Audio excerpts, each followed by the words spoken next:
Bienvenue à tous, merci de nous rejoindre pour ce point de l'actualité sur RTI 1, les titres.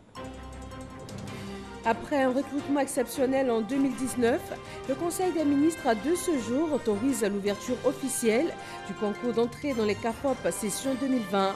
5000 jeunes sont concernés par ce recrutement d'enseignants dans le préscolaire et dans le primaire.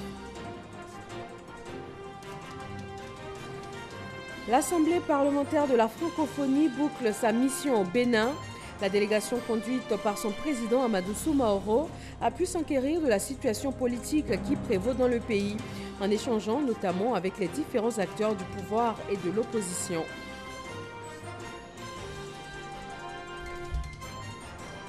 Une délégation ministérielle de la CEDEAO a été reçue par le Premier ministre ivoirien. Il s'agit des représentants de 6 États membres de la CEDEAO présents à Abidjan dans le cadre de la mise en place d'instruments de sécurisation du commerce dans le domaine de l'énergie. Et puis en Guinée, la présidence a annoncé hier soir que le scrutin législatif sera couplé à un référendum constitutionnel le 1er mars 2020. Les élections législatives étaient initialement prévues pour le 16 février. L'opposition avait d'ores et déjà annoncé un boycott de ce scrutin. Merci de nous rejoindre pour le 20h sur RTI 1. Conseil des ministres, ce 5 février, le gouvernement a donné son accord pour le recrutement de 5000 jeunes diplômés qui vont être formés dans les CAFOP. L'ouverture des inscriptions a été fixée au lundi 10 février. Ce recrutement a pour objectif de combler le besoin d'enseignants dans le préscolaire et dans le primaire. Chiram Kofi Abola. Palais présidentiel de la République de Côte d'Ivoire ce mercredi. De tout ce qui s'y est passé, c'est le Conseil des ministres hebdomadaire qui a eu pignon sur rue. Le Conseil est resté fidèle à ses principes consistant à prendre des décisions pour apporter des réponses face aux préoccupations des populations. Ainsi, au titre du ministère de l'Éducation nationale, de l'enseignement technique et de la formation professionnelle, il est décidé que 5000 jeunes diplômés du BPC seront recrutés à l'issue d'une formation dans les CAFOP. Dans le cadre de la politique de l'éducation de masse du gouvernement, qui vise notamment la scolarisation totale des enfants de 6 à 16 ans, de nombreuses infrastructures scolaires ont été réalisées ces 2 dernières années dans toutes les régions du pays, occasionnant un besoin important en personnel enseignant du préscolaire et du primaire. Aussi, un recrutement exceptionnel a été effectué en 2019 à la faveur du PS-Gov. Dans cette dynamique, le Conseil a donné son accord pour le recrutement de 5000 jeunes diplômés du BPC qui recevront une formation initiale dans les CAFOP. L'ouverture des inscriptions pour le concours d'entrée dans les CAFOP est fixée au lundi 10 février 2020 et le déroulement des épreuves est prévu pour le samedi 25 avril 2020. Aussi, le Conseil a-t-il donné une communication sur la commercialisation de la noix de cajou. Selon cette information, la campagne pour l'année 2020 s'ouvre ce jeudi 6 février. Au titre du ministère de l'Agriculture et du Développement rural, le Conseil a adopté une communication relative au bilan 2019 et aux perspectives 2020 de la commercialisation de la noix de cajou. Sur la base d'un prix CAF de référence de 1300 US$ la tonne, le prix minimum borchant de la campagne 2019 a été fixé à 375 francs CFA le kilogramme, en baisse de 125 francs CFA le kilogramme par rapport à 2018. Ce prix a été possible grâce à une réduction de 10% à 7% du prix CAF. En dépit de ces efforts, la campagne 2019 a confirmé le retournement du marché des noix de cajou constaté dans la deuxième moitié de la campagne 2018. Au vu de ce qui précède, le Conseil a approuvé le barème pour la campagne 2020 et le prix plancher obligatoire de 400 francs CFA le kilogramme aux producteurs qui en découlent. A instruit les services en charge de la protection des frontières à l'effet de prendre toutes les mesures de lutte contre la fuite des noix de cajou par les frontières terrestres, a autorisé le Conseil du coton et de l'anacarde à prendre des mesures de lutte contre les exportations frauduleuses allant jusqu'à la saisie et à la vente immédiate des produits saisis. A instruit le ministre de la Justice à l'effet de mettre en œuvre, en relation avec le Conseil du coton et de l'ANACADRE, des procédures d'urgence en application de l'ordonnance du 3 mai 2018 portant répression de la commercialisation et de l'exportation illicite des produits agricoles soumis à agrément. Et enfin, a approuvé le 6 février 2020 comme date d'ouverture de la campagne 2020 de commercialisation des noix de cajou. Le Conseil a également parlé de l'adhésion de la Côte d'Ivoire au Comité européen de normalisation, en abrégé CEN. Le CEM, qui regroupe les organismes nationaux de normalisation de 34 pays européens, constitue l'une des plateformes les plus importantes d'élaboration de normes européennes et d'autres documents techniques dédiés à la normalisation. L'adhésion de la Côte d'Ivoire à cette organisation vise à assurer aux entreprises nationales une compétitivité accrue et à tirer un meilleur profit du libre accès au marché européen dont bénéficient les produits ivoiriens suite à la ratification en 2016 de l'accord de partenariat économique intérimaire avec l'Union européenne. Date à retenir au terme de cette rencontre, le 19 février 2020. Date à laquelle va se tenir le prochain Conseil des ministres, conseil qui, comme on le sait, réunira les membres du gouvernement autour du chef de l'État pour plancher sur la vie de la nation. Une page noire dans ce journal. Ce mercredi a eu lieu la levée de corps du défunt colonel Ouattara Isiaka, dit Ouattao. Des membres du gouvernement, avec à leur tête le chef de l'État, des ambassadeurs, des élus, les grands commandements de l'armée, tous en tenue à rendre hommage aux disparus et à exprimer leur solidarité à la famille. La dépouille sera transférée demain jeudi à Doropo, dans le nord-est de la Côte d'Ivoire, suivie de l'inhumation vendredi dans l'intimité familiale. Ils se sont réunis dans la capitale économique ivoirienne. 6 États membres de la CEDEAO ont décidé de la mise en place de 2 instruments pour sécuriser les échanges qui sont liés au commerce de l'énergie.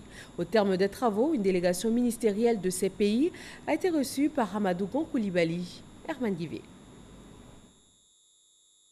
Une délégation des pays membres de la CEDEAO à la primature pour échanger avec le chef du gouvernement, Amadou Gon Coulibaly.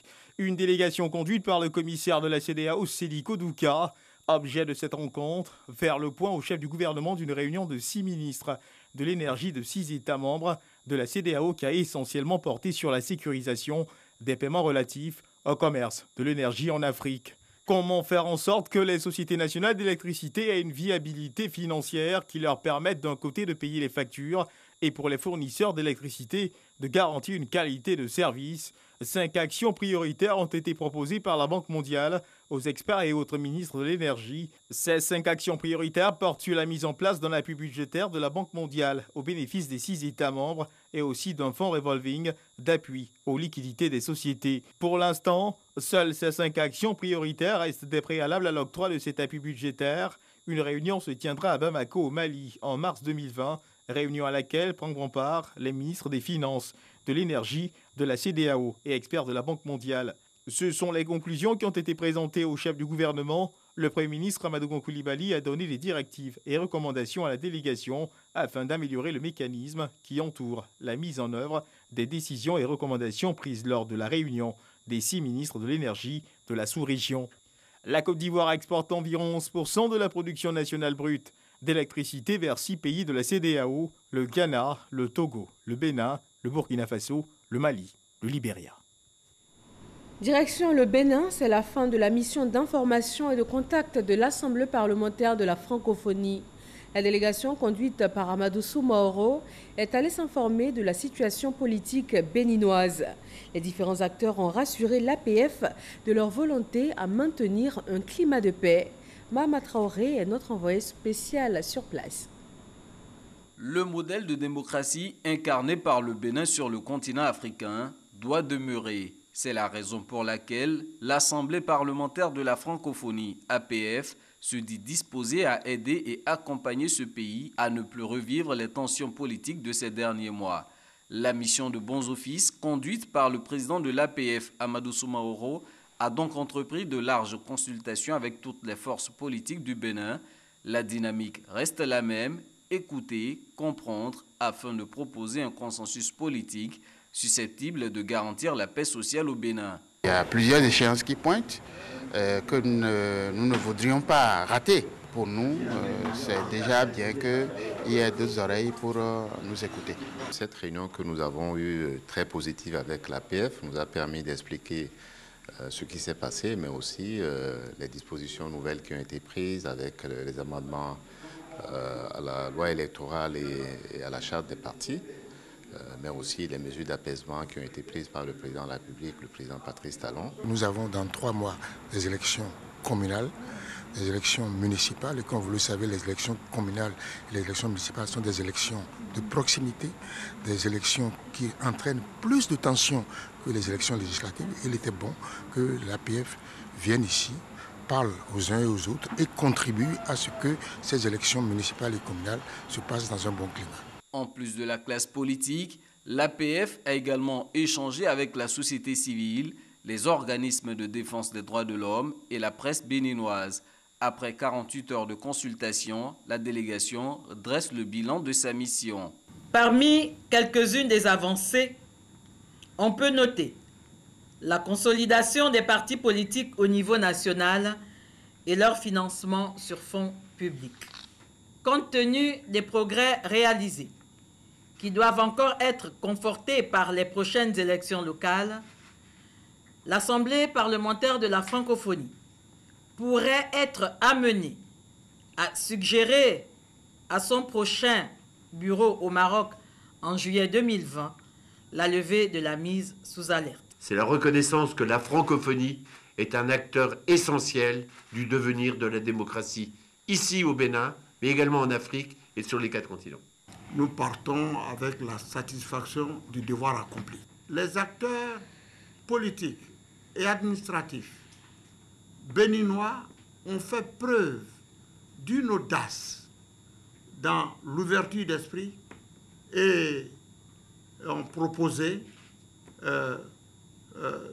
d'aller de l'avant dans l'apaisement et dans la recherche de la paix, sans laquelle aucune œuvre de développement ne peut aboutir. La mission de l'APF s'est également rendue à Porto Novo, capitale du Bénin, pour s'entretenir avec le ministre de la Justice ainsi que le président de la Cour suprême. Objectif, en savoir plus sur les réformes portant sur le code électoral et la charte des partis politiques au Bénin, réformes à l'origine des tensions politiques qui ont prévalu lors des dernières élections législatives d'avril 2019. Le Sénat de Côte d'Ivoire tient un forum avec les collectivités territoriales les 17 et 18 février prochains. Il est question de créer un cadre de concertation pour une représentation efficace des collectivités. Herman Guivet nous en donne les grandes lignes. Du 17 au 18 février prochain, Yamoussoukro, la capitale politique ivoirienne, accueillera à la Fondation Félix Houphouët-Boigny le forum du Sénat autour du thème « La représentation des collectivités territoriales face aux défis de la décentralisation ».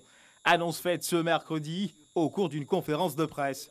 Le forum vise à créer donc un cadre de concertation avec les acteurs de la décentralisation pour une meilleure représentation des collectivités territoriales. Parmi ces invités, il y a donc le président du Sénat français, son Excellence M. Gérard Larcher, qui est un invité spécial du président du Sénat de Côte d'Ivoire. 397 participants sont attendus à ce forum. Au menu, une série de panels. Le président du Sénat ivoirien, Ahoussou Kouadio Jano, attache du prix à ce forum. En juin de l'année dernière, il effectuait une visite de travail au Sénat français. La Côte d'Ivoire accueillera dès le 16 février le président du Sénat français, Gérard Larcher, à la tête d'une forte délégation. Le lundi 17 février, le président Larcher se rendra à Yamoussoukro pour prendre part à la séance inaugurale du forum. Mardi 18 février 2020, cette journée sera consacrée à 2 audiences. notamment l'audience avec le président de l'Assemblée nationale, M. Amadou Soumaoro, et la dernière avec le président de la République, son Excellence, M. Alassane Ouattara. Ce forum est organisé à l'intention des collectivités territoriales. Il convient également d'indiquer que la consécration institutionnelle du Sénat pour représenter les collectivités territoriales lui confère la prérogative d'être saisi en premier pour l'examen des projets ou propositions de loi relatifs aux collectivités territoriales. Autonomisation de la femme, l'État veut accroître la présence féminine dans les instances décisionnelles et dans les différentes sphères d'activité. Le secrétariat d'État chargé de l'autonomisation de la femme travaille à la mise en œuvre d'une stratégie nationale basée sur 5 axes prioritaires. Clément Boko. 5 axes prioritaires retenus au terme des 2 jours qu'aura duré le séminaire d'approbation de la stratégie nationale de l'autonomisation de la femme en Côte d'Ivoire. Il a réuni experts, spécialistes, bailleurs, sociétés civiles et autres acteurs du secteur.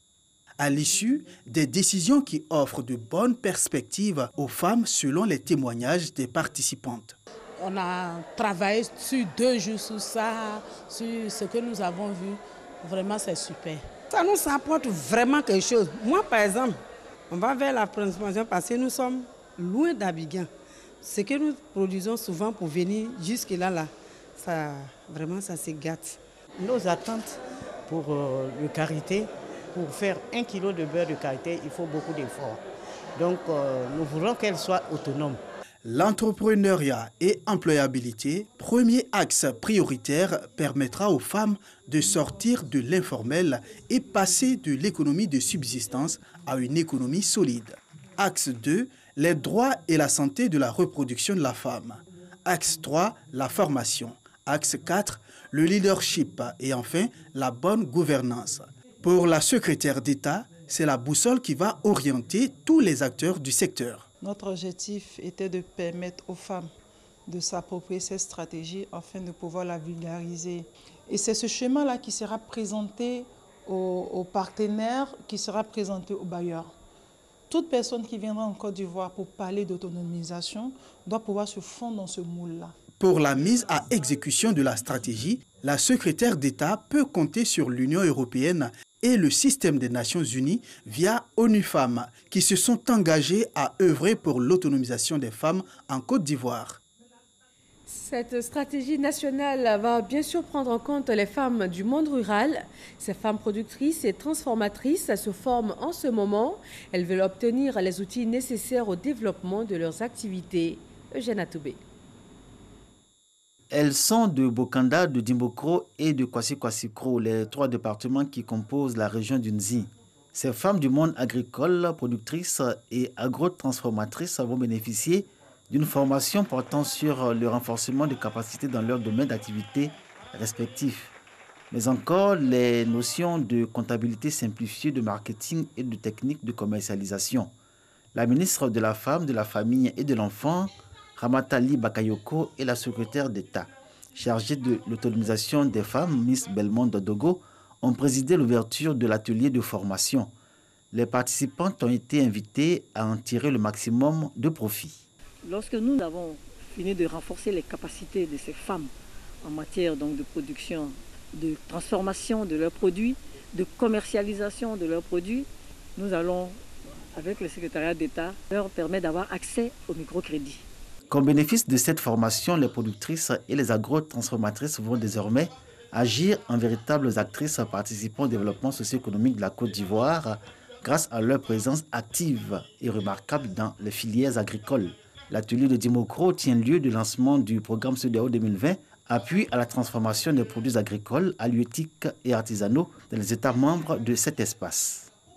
Dans la région de Lamé, les forêts classées d'Amabi et de Yaya dans le département de Yakassé à Tobrou viennent d'être érigées en parc national. Une décision du gouvernement afin de protéger ces 2 importantes forêts classées ivoiriennes. Mamadou Kwasi. Les forêts classées d'Amambi et de Yaya, situées dans le département de Yakassé à Tobrou dans la région de Lamé, inscrites désormais sur la liste des parcs nationaux. Une volonté du conseil régional appuyée par l'État de Côte d'Ivoire pour protéger davantage cette aire de plus en plus entamée par les populations. Cette information était donnée au cours de la dernière session du Conseil régional de Lamé. Toute chose qui donne la possibilité d'avoir les moyens de surveillance, mais aussi les moyens de suivi, de régénération et de reconstitution du couvert forestier dans ces forêts-là. Cette session tenue dans la ville de Yakassat-Tobrou a été l'occasion pour le ministre Patrick Kachi, président de cette institution et son équipe, de faire le point des actions menées au cours de l'année 2019.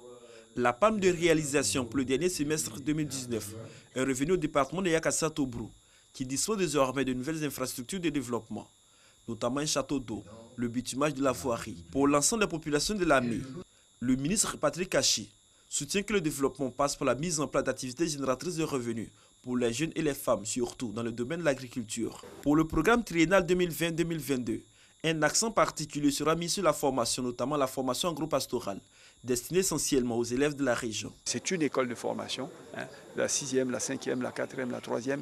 Les enfants font de l'élevage, ils font de l'agriculture, ils font du maraîcher. Et normalement, à arriver en 3e, ce sont des enfants qui non seulement ont un niveau d'enseignement général de bonne qualité, mais également ont une connaissance et une pratique agricole et de ressources animales. Avant cette session, le président du conseil régional de Lamé a remis du matériel médical destiné au cabinet dentaire de l'hôpital général de Yakassat-Tobrou, du matériel pour renforcer le plateau technique de ce centre de santé de référence du département.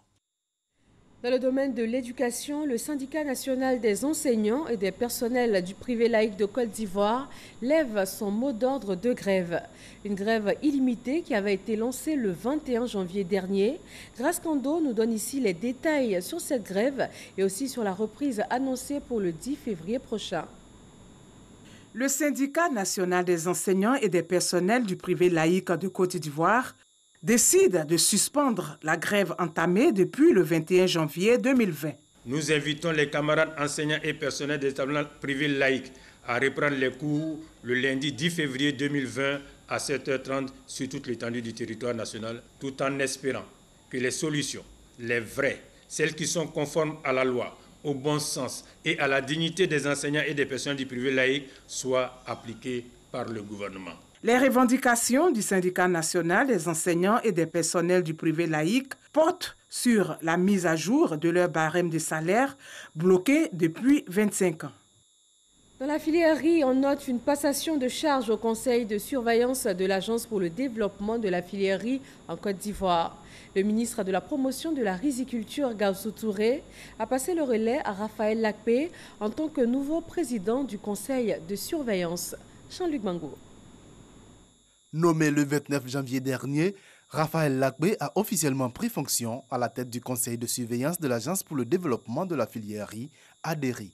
Occasion pour le ministre de la promotion de la riziculture, Gaussou Touré, de le mettre en mission. Nous avons de grands challenges à mettre en route pour que effectivement l'ensemble de la Côte d'Ivoire sache qu'au niveau du riz aujourd'hui il y a des réflexions et que nous avons la ferme volonté de tout faire pour qu'avant 2025 la Côte d'Ivoire soit autosuffisante en riz et qu'à l'horizon 2030 la Côte d'Ivoire compte parmi les pays africains exportateurs de riz. Ce sont plus de 300 milliards de francs CFA qui sont dépensés chaque année par la Côte d'Ivoire pour importer 1 200 000 tonnes de cet aliment de base de la cuisine ivoirienne. Le nouveau président du conseil de surveillance de l'ADERI mesure l'importance du défi à relever. C'est cette matière-là qui rythme la vie sociale.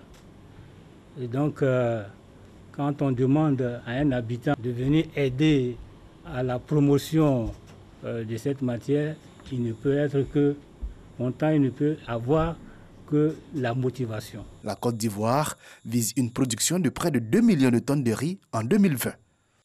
Le bureau ivoirien du droit d'auteur Burida a un nouveau conseil de gestion provisoire. Il est dirigé par Tiburce Kofi, précédemment directeur général de l'INSAG. Les 27 membres du nouveau conseil ont été installés par le ministre de la Culture et de la Francophonie, Issaïo. C'est fait. Le Burida, bureau ivoirien du droit d'auteur, a désormais de nouveaux dirigeants. Tiburce Kofi, écrivain et musicien, et Karim Ouattara, administrateur financier, nommé respectivement président du conseil de gestion et directeur général. Ils ont la lourde tâche de mettre en place les nouveaux organes du Burida dans les 6 à 12 mois à venir. Sans la confiance des artistes dans leur institution, il sera difficile pour nous qui serons à l'opérationnel de pouvoir réussir quoi que ce soit. Et donc nous allons œuvrer à cela. Il faut reconcevoir le Burida. Cet espace est trop petit. On va chercher même à changer d'espace, à trouver un espace plus grand. Nous allons magnifier l'art ici. Tibius Kofi, c'est un homme du sérail. Et donc, vraiment, le ministre a eu le nez creux et il a choisi. On est beaucoup, on n'est pas formé. Mais une personne qui n'est pas formée est une personne dangereuse pour elle-même et pour son entourage. Le ministre de la Culture et de la Francophonie, Maurice Kwaku Bandama, saisit cette opportunité pour définir les nouveaux challenges de la maison des artistes. Le Burida produit 2 ou 3 milliards. Mais quels sont ceux qui produisent ces milliards? Ils ne sont même pas 200. C'est ceux-là qui doivent être cooptés pour être à l'Assemblée générale. Et c'est parmi eux qu'on doit choisir des administrateurs. C'est simple. Donc, la réforme, là, elle est très simple. On fera ce que les autres ont fait. Et ce n'est pas compliqué. Il faut que les artistes acceptent ça. C'est la règle. Si on applique, il y aura la paix. Maurice Kwaku Bandama assure que malgré la crise, le Burida se porte mieux sur le continent. Il y a 8 ans, le Burida payait 50 millions aux droits d'auteur. Maintenant, on paye 1,5 milliard. Alors que le Burida était totalement sorti des sociétés d'auteurs en Afrique, nous sommes passés au 3e rang après 5 ans de réforme de 2011 à 2016. Après l'Afrique du Sud et l'Algérie, nous sommes descendus à 4e. Mais aujourd'hui, malgré la crise, nous sommes parmi les 5 sociétés d'auteurs en Afrique. Dites aux frères, là, s'il y a le calme, là, il y aura plus d'argent. Le nouveau conseil de gestion du Burida est fort de 27 membres, représentant toutes les coopérations de la Maison des créateurs de Côte d'Ivoire. Le village de Montézo, dans la sous-préfecture d'Alépé, a un nouveau chef. Cette localité du sud-est de la Côte d'Ivoire est désormais dirigée par Obi Saint-Augueux. L'homme porte aussi la casquette de directeur général de l'économie. Il a été installé dans la pure tradition Akié. Mamadou Kwasi. Désormais, il va allier modernisme et tradition quotidienne. Au cadre de l'administration, Obi Saint-Augueux est installé chef du village de Montézo. Directeur général de l'économie, il devient le 21e chef de ce village, de la sous-préfecture d'Alépé, dans la région de Lamé. Son installation s'est déroulée dans la pure tradition acquise. L'espoir est là et nous espérons en tout cas des lendemains meilleurs. Obi Saint-Augueux reçoit son arrêté de nomination des mains du secrétaire général de la préfecture d'Alépé, le représentant de la Chambre des rois et chef traditionnel de Côte d'Ivoire, ainsi que les cadres de la région de l'Armée, les autres à maintenir la cohésion dans son village et participer à son développement. Le chef, il a de grandes oreilles, mais il est sourd, il n'entend pas. C'est ce que nous demandons au chef. Quelquefois, il entend, mais il fait un effort pour se surmonter, pour faire en sorte que le village puisse aller dans la cohésion sociale. Nous sommes disposés à lui apporter notre appui, nos conseils, nos contributions pour qu'il réussisse sa mission. Et ce que je pourrais dire, c'est qu'il soit à l'écoute de ces populations. Le parrain de la cérémonie, Pascal Kwaku Abinan, s'est félicité de la cohésion et de la solidarité qui ont prévalu lors du choix du nouveau chef de village de Montézo. À partir d'aujourd'hui, vous êtes le chef de tous les habitants de Montézo, sans distinction.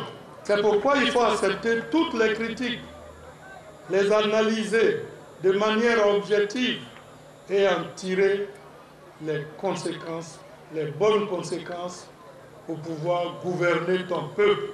Son installation était un cadre de promotion des valeurs culturelles du village de Montézo, un village de plus de 30 000 âmes. Cette cérémonie d'installation du nouveau chef de village de Montézo a été également un cadre de rapprochement entre les peuples Akié et Agni, peuple originaire du ministre Pascal Kwaku Abinan. L'actualité internationale nous mène en Guinée. La présidence a annoncé hier soir que le scrutin serait couplé à un référendum constitutionnel. Un décret appelle donc au couplage des scrutins législatifs et référendaires le 1er mars 2020. Depuis la mi-octobre, il faut savoir que le Front national pour la défense de la Constitution, une coalition de la société civile et des partis politiques de l'opposition, organise des manifestations contre cette profonde modification de la Constitution guinéenne de 2010. Au Burkina Faso, de nombreuses populations ont dû fuir leur région à cause des attaques récurrentes. Le haut-commissaire des Nations Unies pour les réfugiés leur a rendu visite dans les camps de déplacés internes. Face à l'ampleur de la situation, il en appelle à une aide humanitaire. Le pays enregistre aujourd'hui plus de 600 000 déplacés internes. Il faudrait mobiliser au plus vite 300 millions de dollars pour venir en aide aux 900 000 personnes en situation d'urgence dans 5 régions du pays. Ce journal est terminé. Merci à tous de l'avoir suivi et très bonne fin de soirée sur RTI 1.